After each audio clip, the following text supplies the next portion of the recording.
Denver Broncos Mile High View, no commercials, no bullshit. I am doing a film review and NFL draft prospect, Evan Neal out of Alabama, offensive tackle.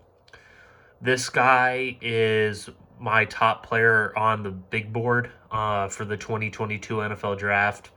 This guy reminds me a lot of Isaiah Wynn coming out of Georgia. Has a little bit of Rashawn Slater in terms of his length, but he reminds me a lot of Isaiah Wynn with his power gap skills and his footwork and hand placement, and he just looks like an Isaiah Wynn coming out of Georgia, left tackle for the New England Patriots. So he is going against Mississippi State, and his footwork is one of the best I've seen coming out in a while. This guy is a very sound pass blocker, but I think he excels in the running game. And that is a guy that we need. We need a guy that can springboard the running game, and a guy that can fit this team in terms of running game, because I want to take advantage of the skill set of Javonte Williams, because if we want to go forward in this toxic culture that we have in Denver, I think that we need to stick to the running game. Evan Neal, like I have right here, he takes advantage of a lot of things that people will do defensively. His footwork, especially, like I said, is one of the best, but also he is very technically sound in his pass blocking sets. Can it get better? Absolutely. But this guy right here, number 44 for Georgia, did a bull rush on him, and I thought he handled that situation quite well.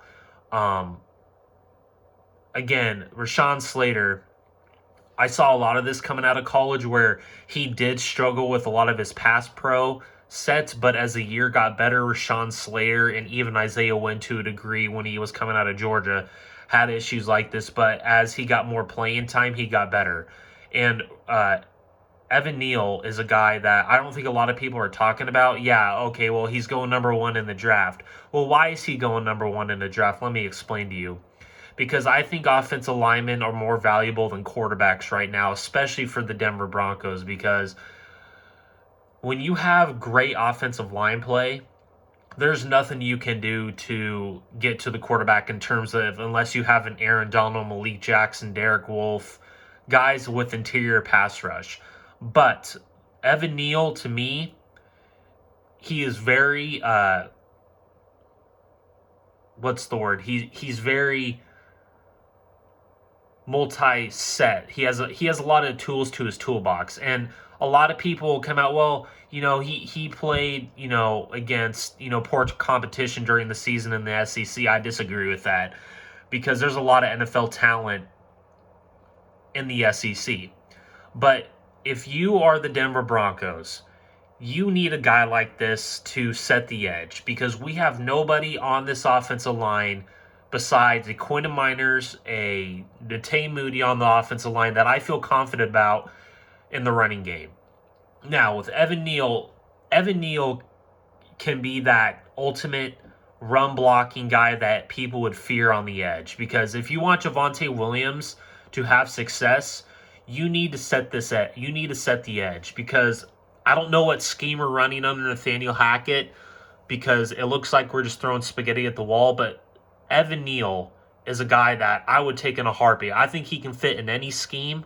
I think that he can be your next Ryan Ramczyk, your Isaiah Wynn, a guy that can be very, very good for you and can potentially be an all-pro. I know this isn't a sexy pick, but Evan Neal has the chance to be one of those left tackles or right tackle, wherever you want to put him. He can be a cornerstone piece for your offensive line. And Evan Neal is just very sound. I think he is more technically sound in the running game than Rashawn Slater was last year. I think that he has the chance to be better than Rashawn Slater, but only time will tell. He needs to get NFL experience first. But this guy, I could see why he's a lock for the number one pick, but if he falls like a Penei Sewell did last year, a Rashawn Slater fell. These guys, especially in Evan Neal, can help this offensive line immensely. Could you imagine if we were building this team rightly? You have Rashawn Slater, Evan Neal as your tackles, Natane Mooney, Quinton Miners, and you draft a Tyler Lindenbaum or something like that, that you have your cornerstone offensive line to help out your quarterback. Evan Neal can help out a Javonte Williams, can help out a Mike Boone, can help out a Damian Crockett in the running back room. He can help out a Drew Lock. But Evan Neal, his ability to get to the second level with his power and his ability. Look right here. This is exactly why you need a guy like that to set the edge. In the SEC championship game, I saw a lot of this. He was setting the edge. He wasn't giving up a lot of pressures on his side of the field. He was just technically sound in his sets, and I think that's going to bode well in the National Football League for him. So I think this guy has all the tools and traits to be an all-pro, potentially a Hall of Fame tackle, but only time will tell. My pro comparison to him is a Isaiah Wynn, Rashawn Slater mixed into one. I think this guy can be a potential all-pro for your Denver Broncos.